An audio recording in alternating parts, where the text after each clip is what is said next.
If you're hearing this, Rule 7's already cracked.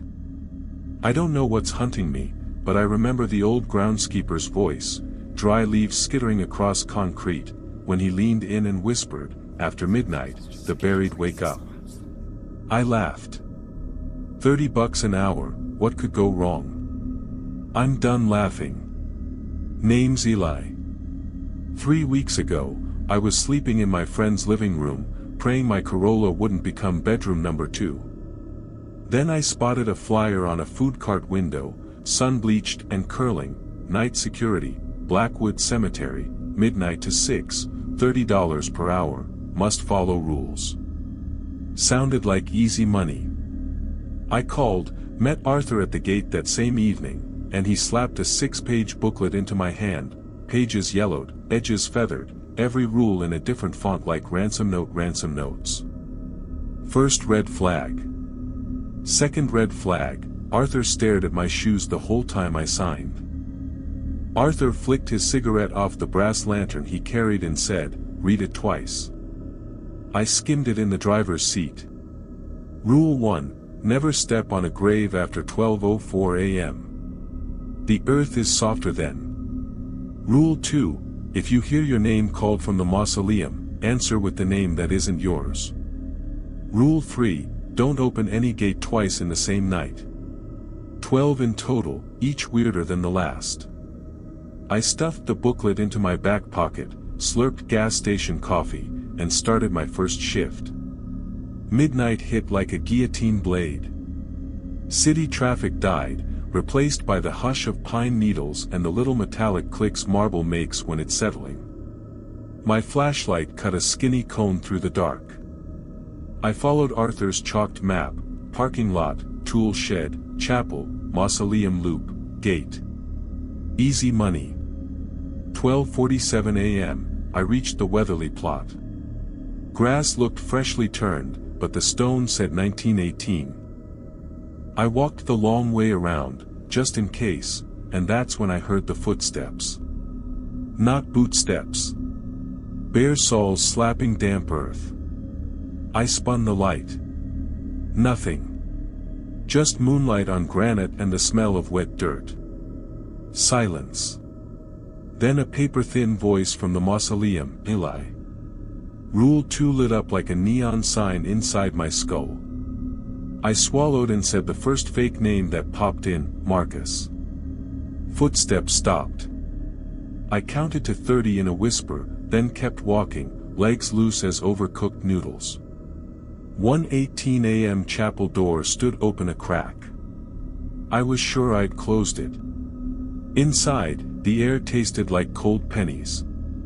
Rows of wooden pews pointed at a marble altar. On the altar, one red apple, skin split and browning. 10 minutes earlier, no apple. Rule 4, don't eat anything the grounds didn't grow.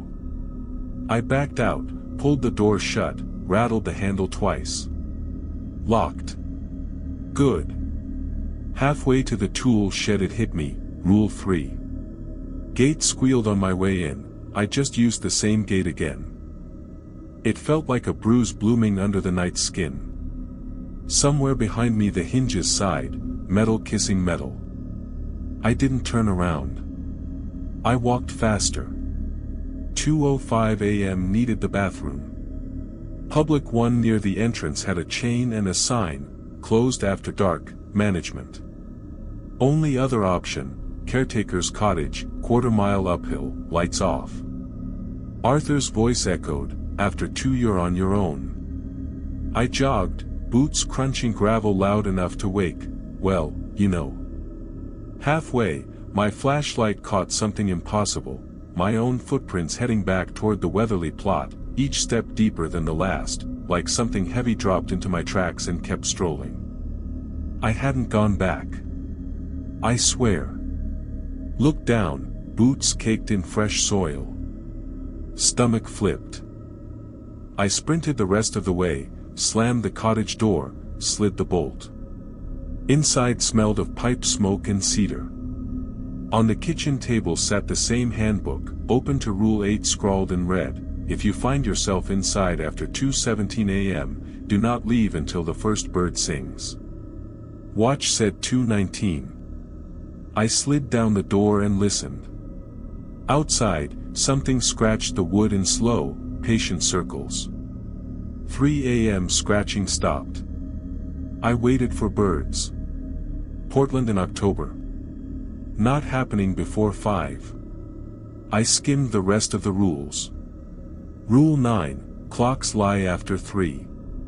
My phone blinked 3 o'clock, then 2:59, then 4 o'clock in a heartbeat. Battery drained like someone pulled the plug. Curtains open, moonlight flooded the room, but shadows bent the wrong way, reaching toward me instead of away. I shut my eyes, counted to 100, opened them. The apple from the chapel sat on the kitchen table now, polished and bright as stage blood. Teeth ached to bite it. I stuffed it into my pocket. Rule 10, if you take something, leave something. I had nothing but the flashlight. I set it on the table like an offering.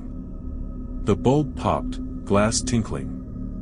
Darkness gulped the room. I felt for the door, found the bolt, slid it back. Outside, the air felt colder, thicker, like syrup. I stepped onto the porch and nearly tripped over my flashlight, returned, beam pointed at my chest. The light flicked off by itself. I left it and walked downhill toward the gate. Gate stood open. Wide. Hadn't been that way when I arrived. I remembered Rule 3 and knew I couldn't close it. I stepped through and kept walking. If you're still listening, do me a favor, go to the comments and type the name Marcus. Just that. Don't ask why. I need to know the rule still works. And if you want more of these stories, because I have pages left in the handbook, hit subscribe. Something's coming down the street. I need to know I'm not alone. I didn't finish the shift. 5:58 a.m., I handed Arthur the handbook through the cemetery gate, hands shaking too hard to talk. He didn't blink. Just nodded, tucked the booklet under his arm, and said, "You kept most of them. That's better than most." I quit anyway. $30 an hour isn't worth footprints that aren't yours and apples that follow you home. Last thing I saw before sunrise, the gate closing by itself with a soft click. On the inside, Rule 12 stamped in iron, once you leave, you can't come back until someone else breaks Rule 7.